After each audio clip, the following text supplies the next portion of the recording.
Hello everyone, I am CA Pratik and you are watching the second part of the revision lecture for PGBP chapter, that is Profit and Gains from Business or Profession for CA Intermediate exam. So now in the previous part we have discussed till the depreciation deduction. Now we are going to continue with the deductions. So in firstly we are going to discuss about section 35, that is deduction for expenditure on scientific research. First and foremost, this section 35 deduction is not applicable for option under section 115 BAC. So if an assessee has chosen the new tax regime under 115 BAC, this expenditure cannot be claimed by the assessee. Now let's jump into the expense. Firstly, expenditure on scientific research can be in-house research or via contribution. First, let us see in-house research. Sir, what is in-house research? In-house research means assessee is doing the scientific research himself within the organization. Okay. Earlier, there used to be two divisions: company in biotechnology, manufacturing, etc., and other assessees. Now there is no concept of two division. It has been removed. Okay. So now there is only one division, that is for all the assessees, because from this year onwards 150% weighted deduction has been removed from PGBP chapter. Okay, so for all the assessees, what is the scientific research expenditure allowed? Firstly, if the expenditure is a revenue expenditure, it is fully allowed if it is during the course of business. Next, if capital expenditure is incurred during the course of business, it is fully allowed except land value. So land value not allowed, other than land fully allowed. Now let's come to prior period expense. Firstly, prior period expense of only up to 3 years before the year of commencement will be allowed as deduction. Okay, and that too, when it comes to revenue expenditure, only salary and direct material is going to be allowed. Other revenue expenditure is not going to be allowed as deduction. And when it comes to capital expenditure, the entire capital expenditure except land is going to be allowed as deduction. So now it has become very simple, no 150% concept. Okay, now let us come to contribution.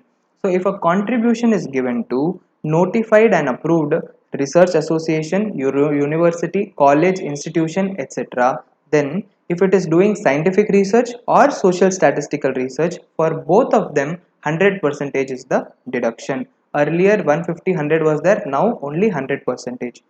Next, if contribution is made to IIT, that is Indian Institute of Technology, or national laboratory or university, etc., for doing scientific research, then entire value, that is 100%, is allowed as deduction. If contribution is made to a company that is registered in India with the object of doing scientific research, then 100% is allowed as deduction.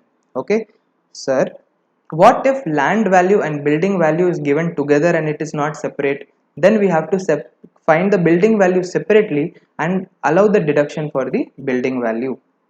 Okay, one more doubt. Sir, while giving the contribution to notified and approved research institution, it was notified and approved. However, the approval was withdrawn after giving the contribution. In such case, also the deduction is going to be allowed, because the deduction will not be denied merely because approval was withdrawn after the contribution. So if while making the contribution, you have to see whether the association is approved or not. Okay, after making the contribution, if the approval is withdrawn, then also deduction will be given to the assessee. Okay, now let us see sale of scientific research asset. So if an asset on which scientific research deduction was given, now it is sold, what will happen?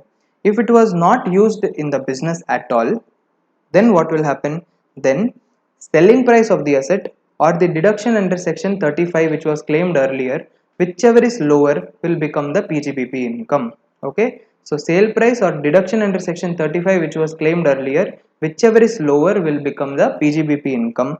And if selling price is more than the cost price, then capital gain will arise. The difference will be capital gain. Okay, next, if it was used in the business, then what you should do? You should add the asset to the block of assets. What will be the cost in the block? The cost will be 0, because we learnt while calculating the actual cost that you have to take the value after reducing the value of scientific research deduction. Hence, the cost of the asset in the block will be 0, and on selling the asset, you should follow section 50. Okay, that is capital gains arising from depreciable assets, which I will be taking in the capital gain chapter. Fine. Now, scientific research deduction is over. Let's come to section 35 series, the other deductions. Firstly, section 35 CCA. This deduction is allowed for all the assessees. If an assessee does a rural development program or urban poverty eradication program, then 100% of the expenses will be allowed as deduction. Next, section 35 CCC, that is agriculture extension project.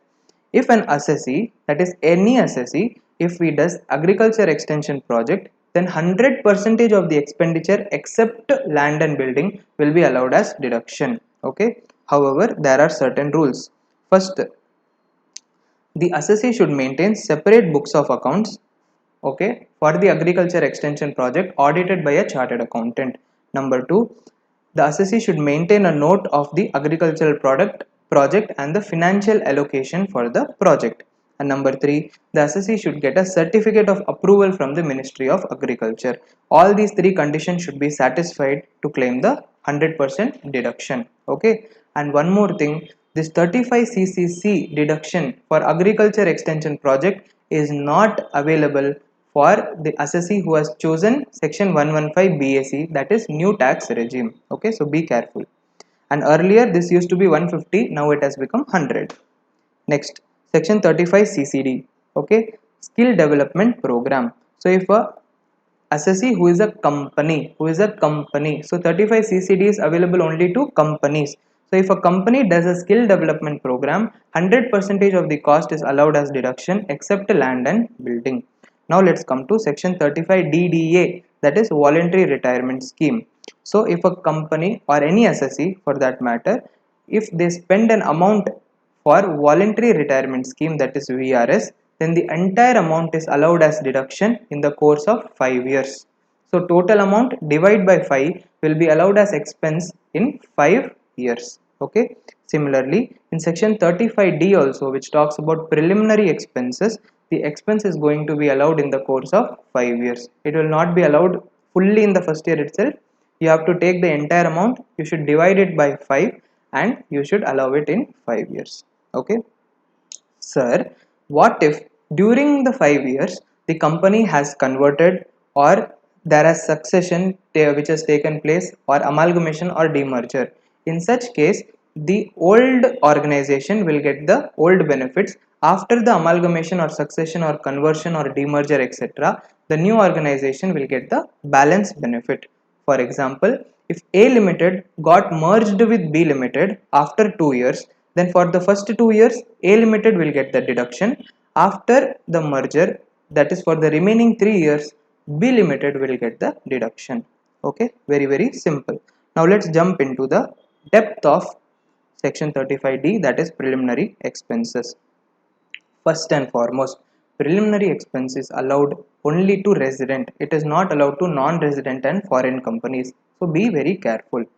Sir, what is the preliminary expense that is going to be allowed as deduction? Answer is very simple. 5% of the cost of project or the actual expense, whichever is lower, will be allowed as deduction. What is cost of project?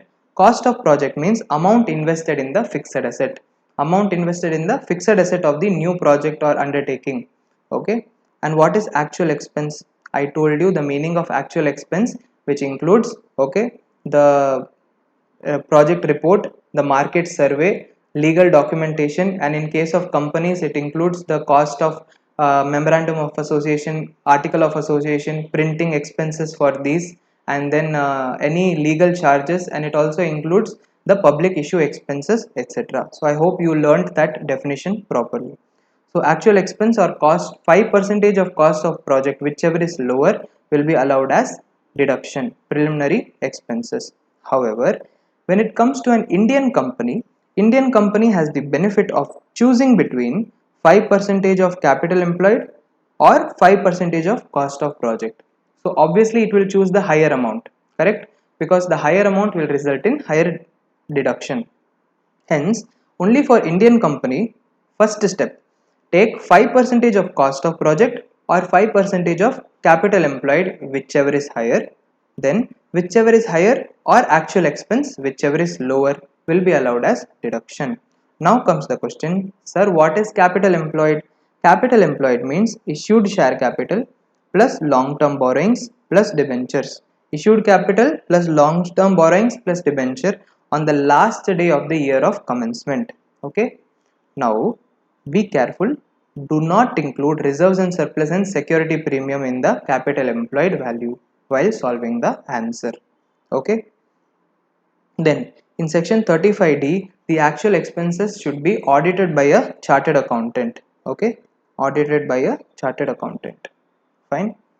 So I hope you are clear with section 35D, and do not make the silly mistake of claiming the entire 35D in 1 year itself. You should remember that 35D is allowed in 5 equal annual installments.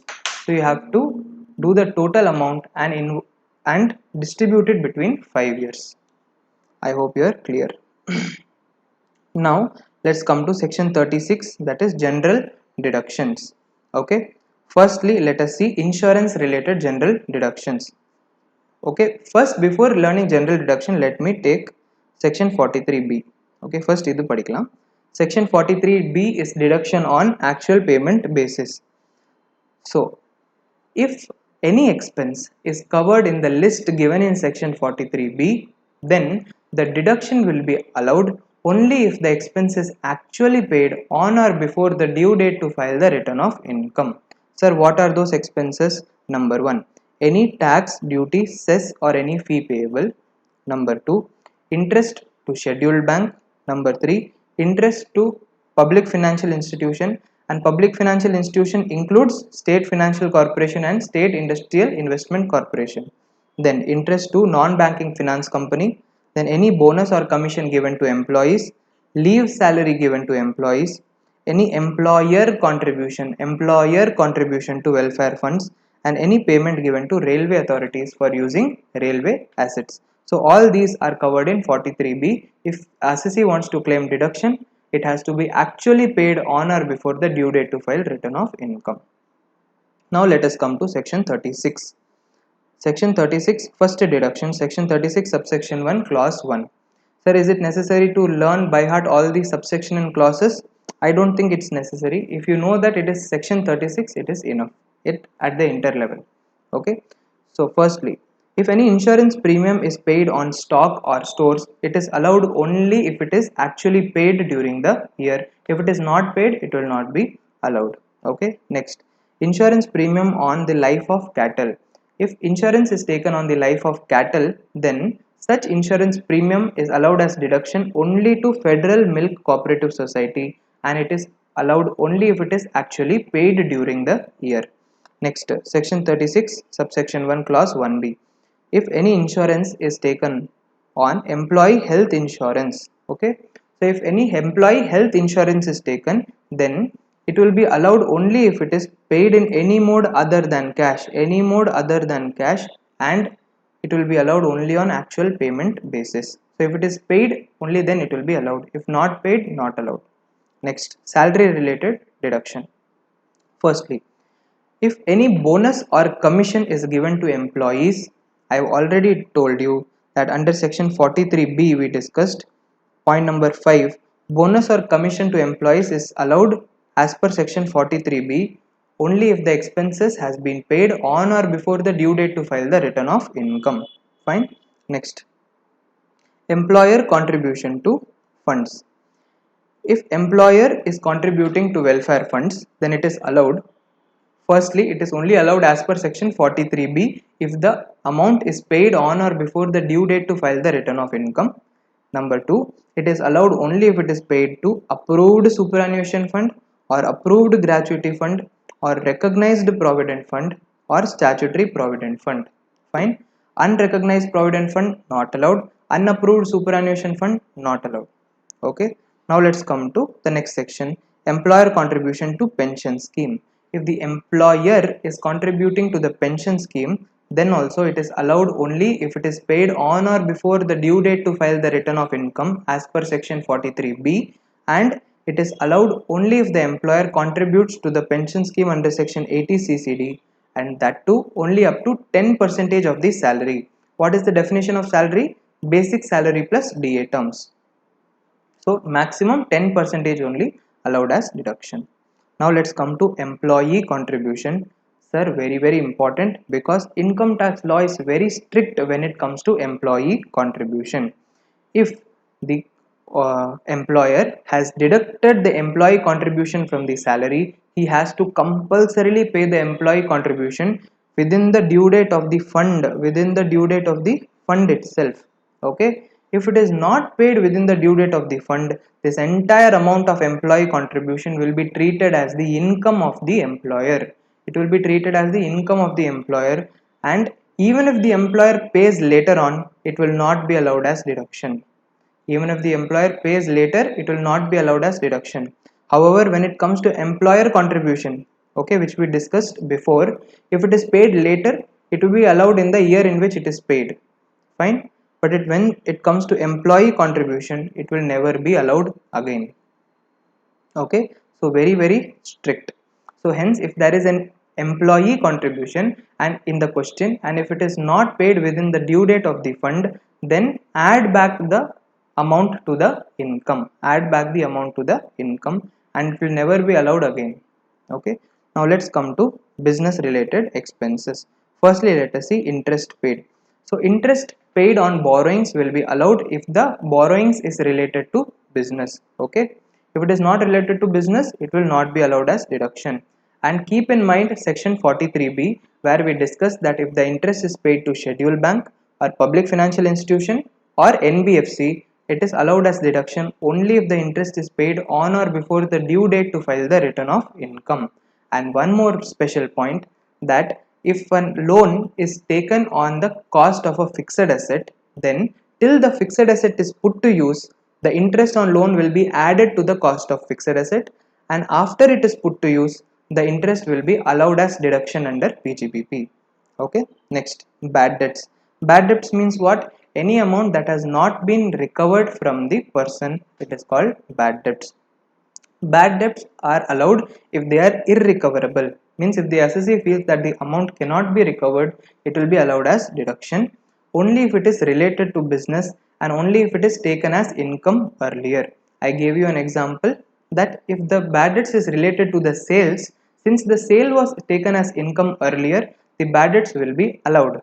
Okay. If the bad debts is related to loan, then since the loan is not added as the income earlier, it will not be allowed as deduction also. Okay, so be very careful with bad debts expenditure. Now, if the bad debts is claimed as deduction and later on when this bad debts is recovered, it should be treated as income under section 41. Okay, now let's come to STT and CTT, security transaction tax and commodity transaction tax.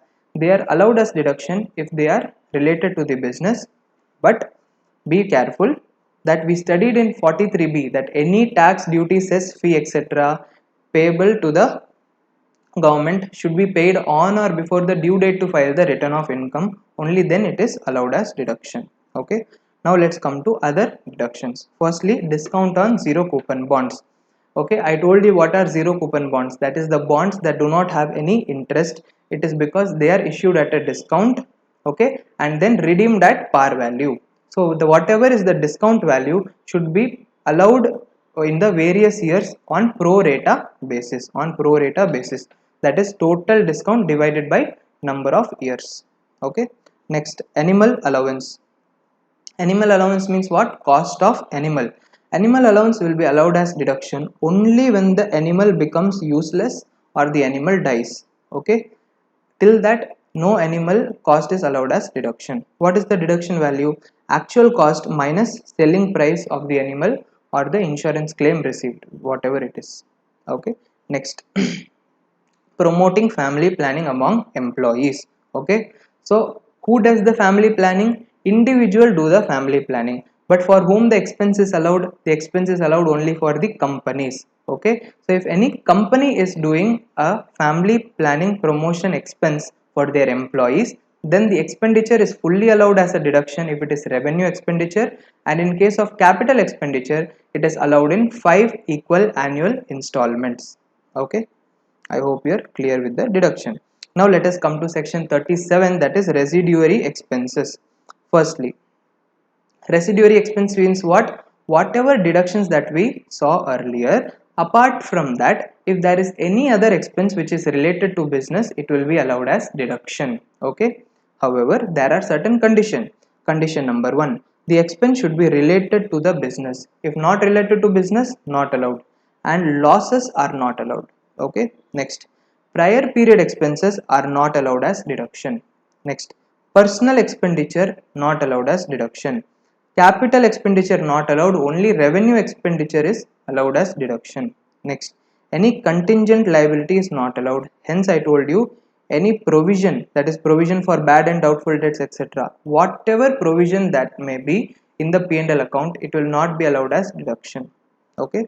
Next, if an insurance is paid on Keyman insurance policy, it is allowed as deduction. So premium on Keyman insurance policy is allowed as deduction. Okay.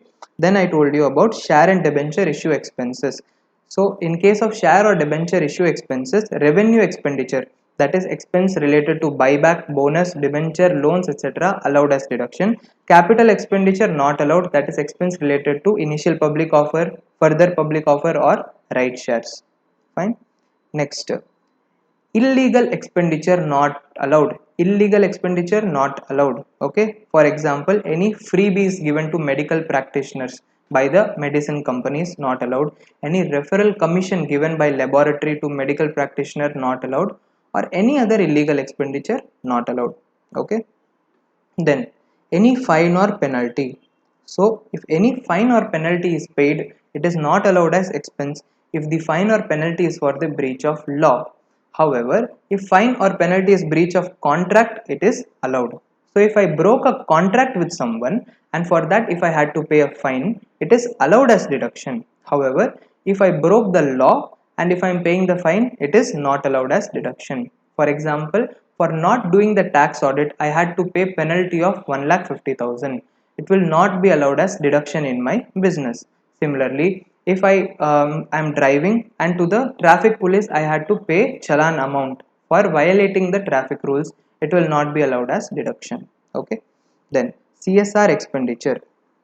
CSR means what, sir? Corporate social responsibility expenditure, which is mandatory as per the Companies Act for certain types of companies. However, income tax treats this expenditure as application of income. Hence, CSR expenditure is not allowed as deduction. It is not allowed as deduction. If an assessee contributes to political party, not allowed as deduction. However, deduction is available under Chapter 6A deductions. Okay, that you have to link. Then, if dividend is paid by a company, it is not allowed as deduction because it is application of income. Next, if an assessee makes an advertisement, okay, in a souvenir, brochure, pamphlet, newspaper, magazine, whatever it may be, published by a political party, then even if it is related to business, it is not allowed as deduction. I gave you an example. Samna is a newspaper which is given by political party Shiva Sena. If a business is giving an advertisement of its business in Samna newspaper, then the amount spent for advertisement will not be allowed as deduction because it is given to a paper which is published by a political party. Okay. Next, now we are going to see the disallowances in detail one by one. Very important, sir. Number 1, section 40 subsection A subclause, okay, clause 1.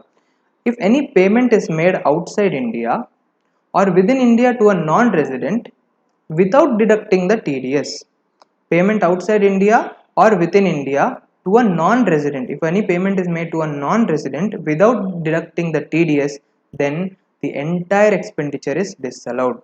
Okay. Or if the payment is made and TDS is deducted but it is not deposited to the government within the due date to file return of income, even then the entire amount is disallowed. Okay. However, I told you that in the year in which the TDS is deposited, it is going to be allowed as deduction. Sir, what will happen if the assessee totally forgot to deposit the TDS at all?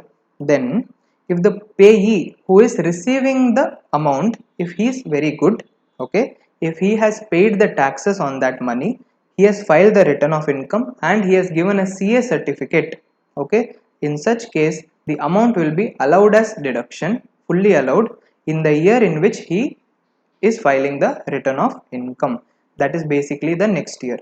So in such case, in the first year it will not be allowed, in the next year that income is going to be allowed, that amount is going to be allowed.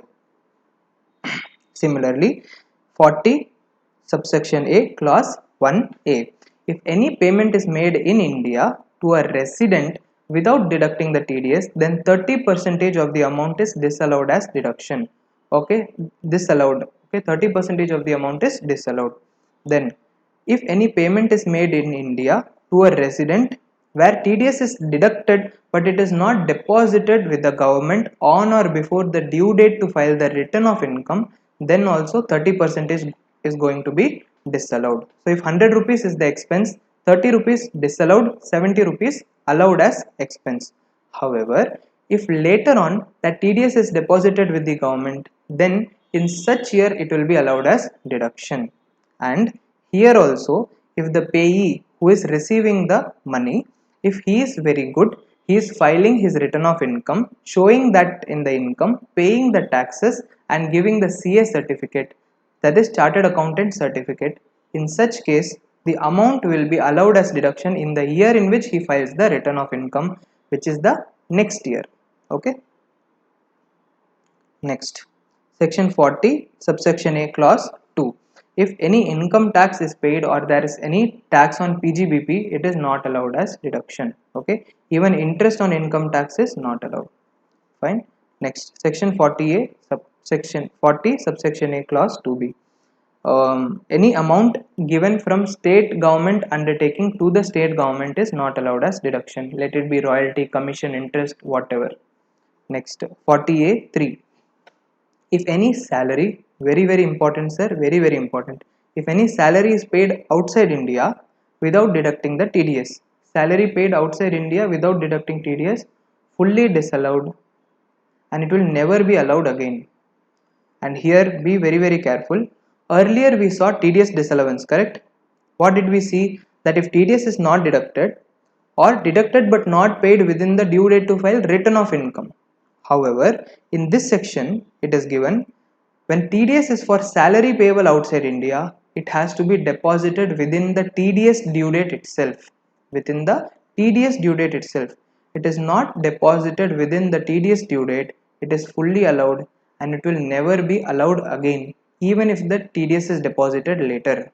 Okay, so be very careful. For salary payable outside India, TDS has to be compulsorily deducted and deposited within the TDS due date. If not, no expenditure is allowed as deduction and it will never be allowed as deduction later also. Next, section 40A 5, any tax paid by the employer on non-monetary perquisite of the employees is not allowed as deduction because it is exempt in the hands of employees in the salary chapter. Okay. Next, this we'll see next later on. First, let us see section 40A 2. If any excessive or unreasonable payment is made to the related party, then the excessive or unreasonable amount is disallowed. Only the reasonable amount is allowed as deduction. I gave you an example, correct? If a partnership firm is paying rent to the partner is a relative. So, if the rent paid by the partnership firm to the partner is 30,000 rupees, however, in that same area, the rent should only be 20,000 rupees. In such case, the excess amount, that is 10,000, will be disallowed expenditure. Sir, who is relative? For an individual, relative means spouse, brother, sister, lineal ascendant, which includes parents, and lineal descendants, which include children. Okay. Then for the others, for companies, the relatives are director and their relatives. For the firm, the relative means partners and their relatives. For AOP BOI, it is the members and their relatives. Okay, then even associates are covered in this section. Associate is a concern in which the person or even their relatives is having substantial interest. Okay, so if I am having substantial interest in a partnership firm, that is 20 percentage or more voting power, then I am having substantial interest. The partnership firm will become my associate. Okay. So now, what is substantial interest? Substantial interest means 20 percentage of voting power in case of companies, or 20% profit sharing in case of other than companies. So very simple. Related party expenditure, if it is there, excessive or unreasonable amount disallowed, reasonable amount allowed as deduction. Very simple. Next, section 40A3, very important. If any payment is made to a person in a day exceeding rupees 10,000 in any mode other than account pay check, account pay bank draft, electronic clearing system, or any other prescribed modes which include credit card, debit card, net banking, IMPS, UPI, RTGS, NEFT, and Bhim Aadhaar Pay. If other than these modes of payments, if it is done to a person in a day exceeding rupees 10,000, then the amount is disallowed. Okay. However, the limit is not 10,000. The limit is 35,000 for transport expenses, and the limit is 50,000 rupees if any retirement benefit is given to the employees. Okay. However, there is an exception to this provision, that is Rule 6DD. If any transaction is covered under Rule 6DD, then you need not see this 10,000 condition at all. You can blindly allow the entire amount as deduction. What are the exceptions under 6DD? First, any payment made to the government, any payment made to RBI, any payment made to cooperative banks, primary agricultural credit society, LIC, or any payment made to an employee who is posted for 15 days or more in a place where there is no banking facility. I gave you the example of ships. Okay. Or any payment that is made to an agent who is going to pay in a source where which is covered under Rule 6DD. Okay. If I am making a payment to an agent and that agent is making the payment which is covered under Rule 6DD, then also it is allowed. Next, any payment by means of letter of credit. So by means of letter of credit I am making the payment, that is allowed. Then mail or TT, that is telegraphic transfer.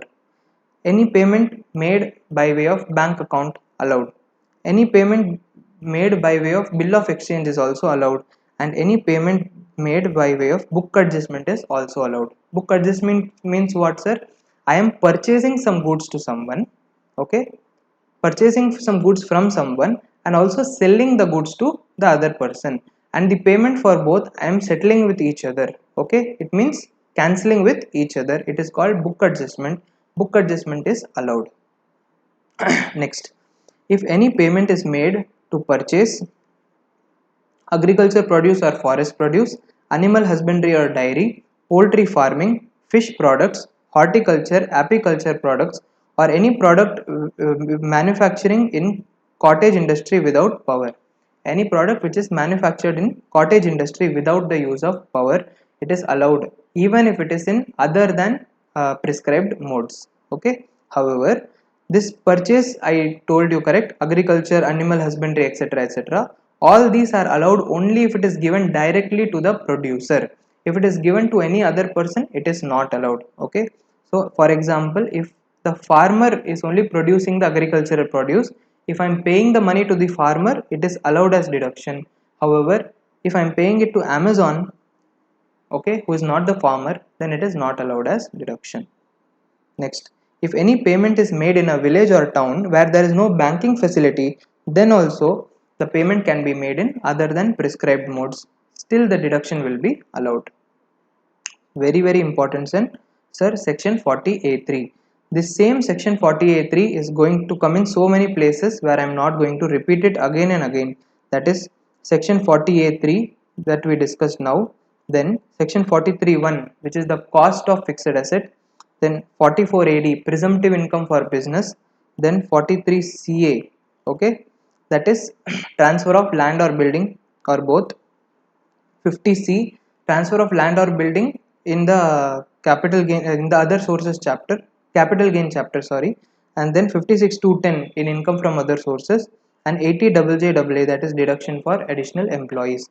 In all these places we will be discussing the same provision. I am not going to repeat it again and again in detail. Okay. So be careful. Next, section 40A(7).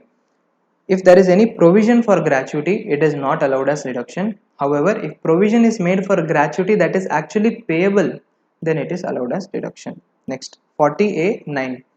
Any contribution made to the welfare fund other than I discussed above, not allowed as deduction. I already told you, unrecognized provident fund, unapproved superannuation fund, etc. not allowed as deduction. Next, section 40B, very important. Okay, 40B discusses about the interest on capital and remuneration paid to the partners of a partnership firm. Okay, interest on capital paid to the partner is allowed only if the interest is authorized by the partnership deed. Next, it is after the date of the partnership deed. And number 3, only interest up to 12% per annum simple interest is allowed as deduction. So I told you, whenever interest comes in exam, what to do? Actual interest or the interest in partnership deed or 12%, whichever is lower should be allowed as deduction. Okay. Next, remuneration to partners. Remuneration given to working partners only will be allowed as deduction. Remuneration to sleeping partner or dormant partner will not be allowed as deduction. Next point, remuneration will be allowed only if it is authorized by the partnership deed and only after the date of the partnership deed. Next, only if the remuneration is within the limit it will be allowed as deduction. If it is more than the limit, only up to the limit will be allowed. Excessive remuneration will be disallowed as deduction. Okay, so what are the limits? Firstly, you should find book profit. Book profit means what? Income under PGBP, okay, after interest on capital but before partner's salary. So partner's salary தவிர மீதி எல்லாமே calculate பண்ணிருங்க. Calculate everything, all the incomes under PGBP till interest on capital, and that is your book profit. Book profit, if it is up to 3 lakhs, okay, then 1,50,000 or 90% of the book profit, whichever is higher, then on the amount above 3 lakhs, 60% of the book profit. So combine all this, the total amount will be the maximum remuneration allowed as deduction. If the actual remuneration is more than the maximum, then the maximum will be allowed as deduction. If actual remuneration is less than the maximum limit, then the actual remuneration will be allowed as deduction. So be very careful. Then 40BA. 40BA is for AOP BOI. I told you, any payment whatsoever it may be, if it is given by AOP BOI to its members, it is fully disallowed. Okay. Then I told you one special point. If partner is receiving any interest on loan in representative capacity, okay, that is on behalf of someone else, then it is fully allowed as deduction. Or if a partner itself is on representative capacity and receiving the interest on individual capacity, then also interest is fully allowed. I gave you the example in the class. Fine. So these were the disallowances that we discussed. Now let us come to deemed profit. Okay, so even if these incomes are not there in the P&L account, still they will be deemed as income under the income tax law. What are those? Number 1, remission or cessation of trading liability. It means any amount which is received back after claiming it as a loss or expenditure or liability. Okay, so if any expense, I gave you an example, 40A(3), 40A(3), that is cash payment above 10,000. If you are having any cash payment above 10,000, okay, that is payment above 10,000 in other than prescribed modes, then it is not allowed as deduction. Correct? I gave you an example that during the year the expense is payable, so on accrual basis it was allowed as deduction. However, in the next year when it was actually paid, it was paid more than 10,000 in a day other than prescribed mode, hence it should have been disallowed. So what you should do, since the deduction was already allowed earlier, in the next year it should be considered as a income. Okay, I hope you are able to recollect the example. I also gave you another example that you have electricity charges payable, okay, and suddenly next year the government is coming and telling From now onwards, even the previous electricity charges you need not pay. We are foregoing the electricity charges. In such case, in the previous year you had claimed the electricity charges as deduction, correct? Hence, in the next year, since it is not payable now, it will become the income of the assessee.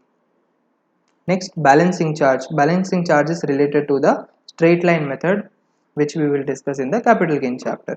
Next, this I have already discussed. Sale of capital asset used for scientific research also will become income under PGBP. And if any bad debts which was allowed as deduction earlier, now if it is recovered, it will also be deemed as income. So now section 41 is over. Now let us start with the other aspects in the computation of PGBP. Firstly, changes in exchange rate. Okay, if there is any change in exchange rate, very simple, adjust it with the cost of the asset. So if while buying the plant and machinery from USA, if the plant and machinery value is $1,000 and rupee to dollar price is 70 rupees per dollar, then the value of plant and machinery will be how much? 70,000 rupees. However, while making the payment, the dollar value was 72 rupees. Hence, I made an actual payment of 72,000. So while buying the plant and machinery 70,000, while making the payment I made payment for 72,000. Hence, this 2,000, that is the exchange rate difference, you should add it to the cost of the plant and machinery. Okay.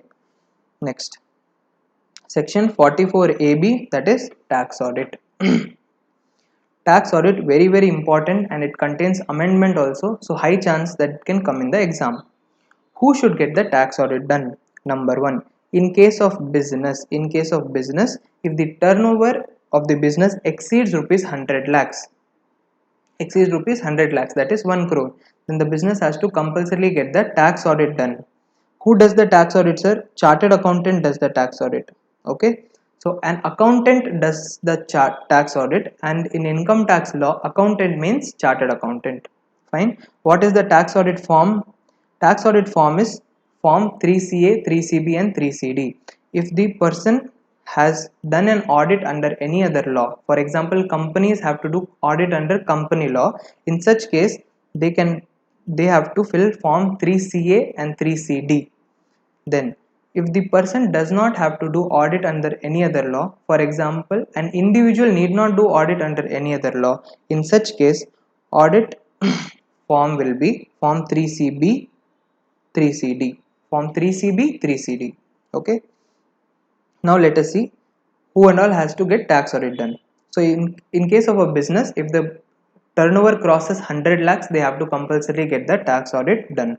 However, this 100 lakh limit is 500 lakh. 100 lakh limit will be 500 lakhs if two conditions are satisfied. What are the two conditions?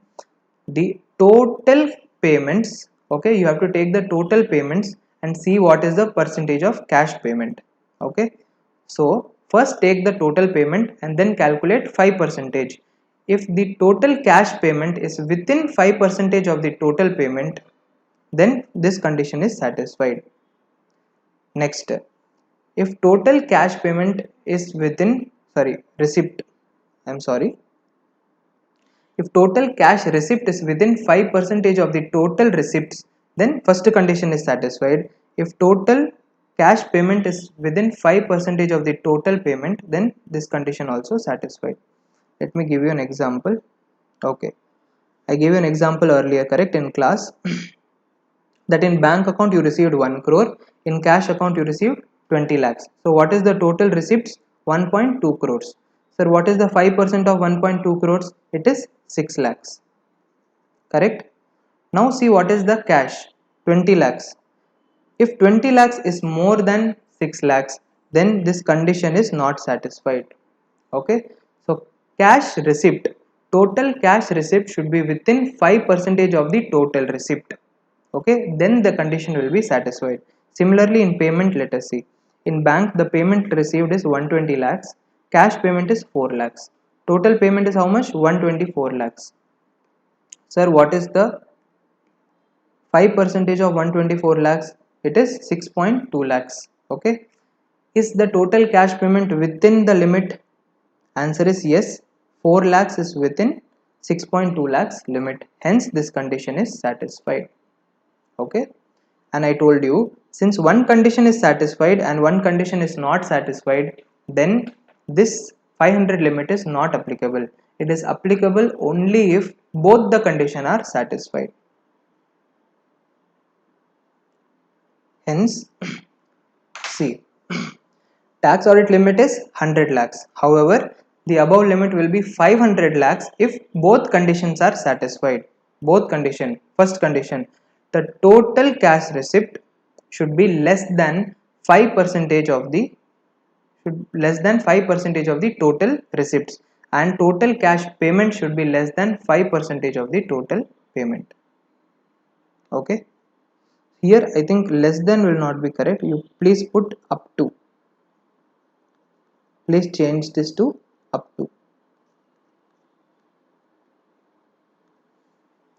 If total aggregate cash receipts is up to 5% of the total receipts, or aggregate cash payment is up to 5% of the total payments, then if both are satisfied, then the tax audit limit will be 500 lakhs instead of 100 lakhs. Okay, and take the total receipt. Do not see whether the receipt is for sale or loan or anything else. Just take the total receipt.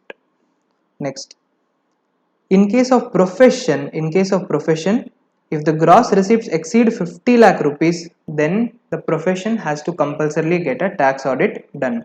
However, this 5% condition is not available for profession. Next, if presumptive income is applicable to an assessee and the assessee is showing the income lower than the presumptive income, then the assessee has to compulsorily get their books of account audited under section 44AB. So, if 44AE is applicable to the owner of goods carriages and profit is shown lower than the presumptive income, then 44AB tax audit is compulsory. Next, if profit is lower than presumptive income under 44ADA or 44AD, that is for business and profession, in such case also tax audit has to be done. However, tax audit is not required if the income is below the basic exemption limit. So, if profit is lower than the presumptive income under section 44AD or 44ADA and the income is below the basic exemption limit, no need for tax audit. However, if income is above the basic exemption limit, tax audit is compulsory. Next, very important sir, if 44AD is chosen once, it has to be chosen for 5 more years. If it is not, if it is withdrawn within the 5 more years, then it cannot be chosen for 5 more years. So, hence, for 5 years after the year in which the profit is lower than 44AD also, compulsory tax audit. Okay, so once if I have chosen 44AD, for the next 5 years also I have to compulsorily choose 44AD. If I decide that I do not choose 44AD in any one of the year, then for the next 5 years I have to compulsorily get my books of accounts audited. Okay. Now let's discuss the due date. The due date for tax audit was earlier also 30th September. Now also it is 30th September, but the language of the law has changed. Okay. Now the due date to file the tax audit report is 1 month prior to the due date of filing return of income. Okay. What is the due date of filing return of income for audit cases? It is 31st October. Hence, for tax audit, the due date is still 30th September. Okay. And the same due date section, it is repeated in section 10AA, 35AD, 35D, 50B, that is slump sale, 80JJAA deduction, and AMT under section 115JC. So I am not repeating this point again and again under those sections. Sir, what happens if tax audit is not done? If tax audit is not done, then the assessee has to pay a penalty of 0.5% of turnover or 1,50,000, whichever is less. Okay, so this was section 44AB, very important section. Now 44AD. Okay, who is eligible to take presumptive income under 44AD? They are resident, so not non-resident, only resident individual, HUF or a partnership firm but not LLP. Partnership firm but not LLP who are doing business and they have turnover up to 2 crores. Turnover up to 2 crores. Turnover up to 2 crores. Okay, they have to compulsorily show their income as 8% of the gross receipts. However, if the turnover is in the prescribed mode, if the turnover is received in the prescribed mode, that is through account pay check, account pay bank draft, electronic clearing system, or any other prescribed mode, then on such income only 6% have to be taken. I gave you an example also when I was taking the class. Okay, I told you, let's say if there is 1 crore turnover, then you have to divide it into two parts, that is prescribed modes and other than prescribed modes. Prescribed modes, let's say if it is 40 lakhs, you have to take 40 lakh into 6 percentage. Then other than prescribed modes, if it is 60 lakhs, you have to take 60 lakh into 8 percentage. Then find the answer and then find the total. Okay, that will be your presumptive income. If the actual income is more than the presumptive income, then the higher income is only going to be the income under PGBP. So if presumptive income is applicable, then find the presumptive income or actual income, whichever is higher should be shown as income under PGBP. Okay, if presumptive income option is chosen, then no need to maintain books of accounts and no need to get the tax audit done. No need to maintain books of accounts, no need to get the tax audit done under section 44AB. Okay, and all the deductions are deemed to be allowed. So on this presumptive income, no other deduction is going to be allowed for the assessee. However, be very careful. This presumptive income section under 44AD is not applicable for the persons who are eligible for presumptive income under 44ADA, that is professionals, and the people who are eligible for 44AE, that is owner of goods carriage. So for these two types of assessee, 44AD not allowed. Next, if there is any income of commission or brokerage, then 44AD not allowed. So if you are seeing any commission or brokerage income in the P&L account credit side, do not choose 44AD because it is not allowed. Next, for agency business, 44AD not allowed. Next, very important, sir. I will repeat it once again. If 44AD is opted once, it has to be compulsorily taken for 5 more years. If not, this scheme is not applicable for 5 more years. Okay, we solved a question in class also to understand this better. Next, if 44AD option is chosen, then the assessee has to pay advance tax only in one installment. The due date is 15th March. Okay, link chapter 9. Next, if 44AD is not chosen and the income is above the basic exemption limit, then audit is compulsory and books of accounts is also compulsory. Okay. Next, section 44ADA. 44ADA is eligible for resident professionals, okay, who were there under 44AA. 44AA, which and all professional were there? Legal, medical, engineering, accountancy, company secretary, information technology, film artist, etc. So for all those professionals, okay, 44AD is eligible if they are a resident with gross receipt up to 50 lakhs. So if their gross receipt is up to 50 lakhs only, they can choose this section. What is the presumptive rate? 50% of the gross receipt or higher profit. Okay. So if the total gross receipt is 25 lakhs, then at least 12.5 lakhs should be shown as the income. Okay. If the actual income is more than 25 lakhs, then show the actual income. If it is less than 12.5 lakhs, then show the presumptive income. Okay, all deduction are deemed to be allowed under presumptive income. No other deduction is going to be allowed. If this option is chosen, no need to maintain books of accounts, no need to get the audit done by a chartered accountant. And advance tax also should be paid only in one installment, that is on or before 15th March. Link chapter number 9. If 44ADA is not chosen and if income is above the basic exemption limit, then tax audit is compulsory, which we already saw. Okay. Now section 44AE, that is for the owner of goods carriage owning up to 10 vehicles at any time during the previous year. So if there is an owner of goods carriage who is having 11 vehicles even on one day, then this section is not applicable for such owner. Okay. How to calculate the presumptive income, sir? To calculate the presumptive income, we have to differentiate the vehicles into two groups, that is heavy vehicle and not heavy vehicle. Heavy vehicle means the vehicle having the gross vehicle weight as more than 12 tons. More than 12 tons. 12 tons means what? 12,000 kilo. Okay. Gross vehicle weight means what? Vehicle weight plus load weight. However, if in the question load weight is not given, just directly take the vehicle weight. Okay. Sir, what is the presumptive income for heavy vehicle? It is 1000 rupees per month per ton or part of a ton.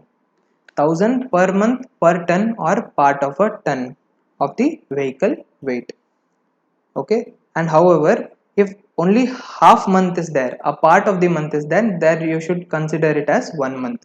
So if it is 11 months 2 days, then you should consider it as 12 months. Okay. Then for not heavy vehicle are the vehicles who are having the vehicle weight up to 12 tons, that is up to 12,000 kilos.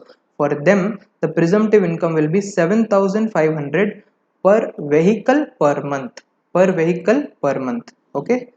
So only if you do the question regarding this, which is there in your study material, you will be getting clarity as to how to solve this question. So heavy vehicle and not heavy vehicle, you should find the value, you should add them up to find the total presumptive income. Okay. Now this value of presumptive income should be found only for the period for which the vehicles are owned by the assessee, not used. Okay, wow. So you should not see the period for which the vehicle was used, you should only see the period for which the vehicle was owned by the assessee. Okay, so be very careful. Even when you solve the question, you will be able to see that there is a tricky part in that question. Okay, in this there is a special point. All the deductions are deemed to be allowed, however 40B deduction is still allowed even after the presumptive income. 40B deduction means what? The deduction for interest on capital given to partners and remuneration given to partners. So for example, if you got the presumptive income as 6 lakhs, from the 6 lakhs you can minus the 40B deduction and find the remaining amount. The remaining amount will only be the income under PGBP. You get my point? So this is a special point. This 40B deduction is not allowed in 44AD and 44ADA. It is only allowed for 44AE. Okay. Next, if section 44AE is chosen, no need to maintain the books of accounts, no need to get audit done by a chartered accountant. Okay. Next, I already told you part of the month should also be taken as 1 month. Okay. So in section 44AE, there is one benefit and there is one not benefit, that is disadvantage. What is the benefit, sir? The benefit for 44AE is that 40B deduction is allowed. 40B deduction is allowed, but in the other presumptive section 40B deduction is not allowed. Then what is the disadvantage? The disadvantage is that if section 44AE is not followed, and even if the income is below the basic exemption limit, still tax audit is compulsory. Okay, but in 44AD and 44AE we saw that if the presumptive income is not followed, but if the income is below the basic exemption limit, no need to get the books of accounts audited by a chartered accountant. Okay, so I hope you are clear with the differentiation in the presumptive income. These concepts are very important. So with this, we complete the basic parts of the PGBP chapter. The special businesses we will see in the next part of the PGBP revision. I hope you found the revision useful. Keep preparing. Okay, give it your best. Take care. See you in the next video. Till then, take care. Bye bye.